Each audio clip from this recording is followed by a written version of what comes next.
There are numerous supernatural beings and races that make an appearance in Irish mythology. Sometimes members of these races may be described in a similar manner to a god, and other times they may appear as a creature, a monster, or quite often just as a human. We've previously discussed the Tuatha Dé Danann, one of the very first supernatural races to settle in Ireland, but today it is the sworn enemy of the Tuatha Dé Danann, the Fomorians, that will be the subject of the video. The Fomorians and the Tuatha Dé Danann are the two predominant supernatural races that appear in Irish mythology, so it makes sense that at some point in time, these two races were locked in a war to decide who ruled over Ireland. Despite the hostility between the two races, they were still known to intermarry and have children, similar to what we see in Norse mythology between the Norse gods and the Jotnar. There is a very clear distinction between the characterization of both races.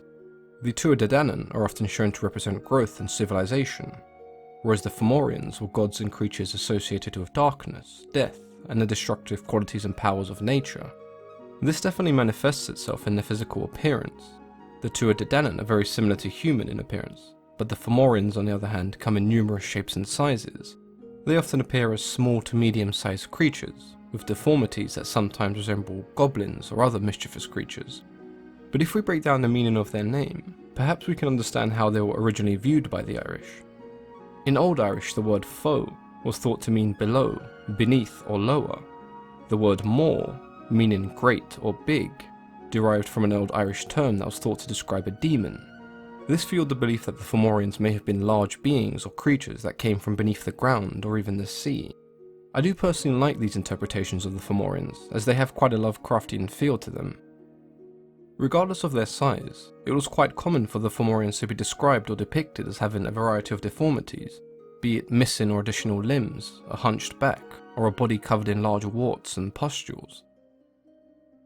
There has been some debate as to who the first settlers of Ireland were, with many believing it to be the Fomorians.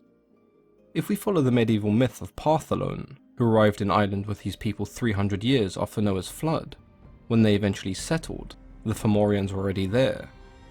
The 17th century historian Geoffrey Keating believed that the Fomorians arrived 200 years earlier, led by Quicho Grienchos, and survived mostly on a diet of fish, which could contribute to their association with the sea.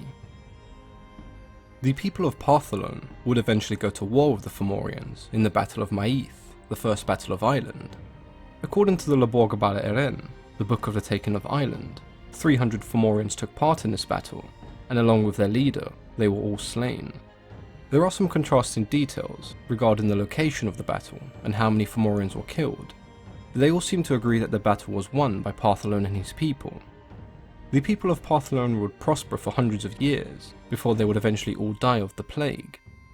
Despite losing the battle, the Fomorians were the one constant factor in Irish mythology. Many races invaded Ireland, but the Fomorians were always ever present in the background. When the Tuatha Dé Danann defeated the Firbolg, their first king in Ireland was Bress, who was half Fomorian, the result of a union between Éireann and a Fomorian prince Elatha.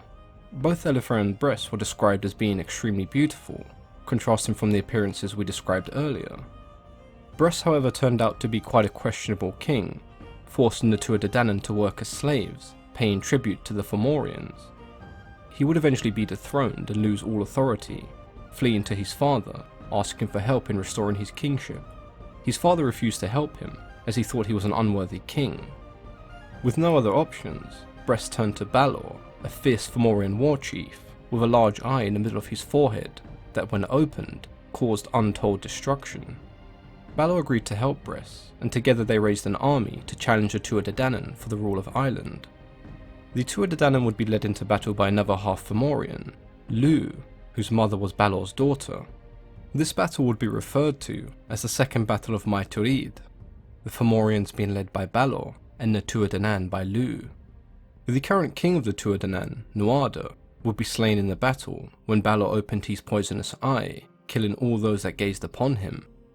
Lugh would eventually come face to face with his grandfather, and when Balor attempted to open his eye, Lugh drew his sling and fired a rock, driving Balor's eye through the back of his head and destroying the majority of the Fomorian army behind him. After suffering such a devastating blow, the Fomorians were defeated and driven back into the sea.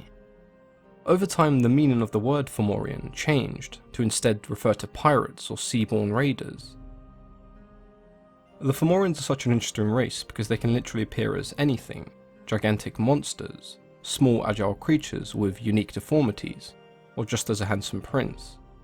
They have quite a close link to the Tuatha De Danann, as they descended from the same god, and as we've seen, quite a few noticeable figures in the Tuatha De Danann are actually half Fomorian.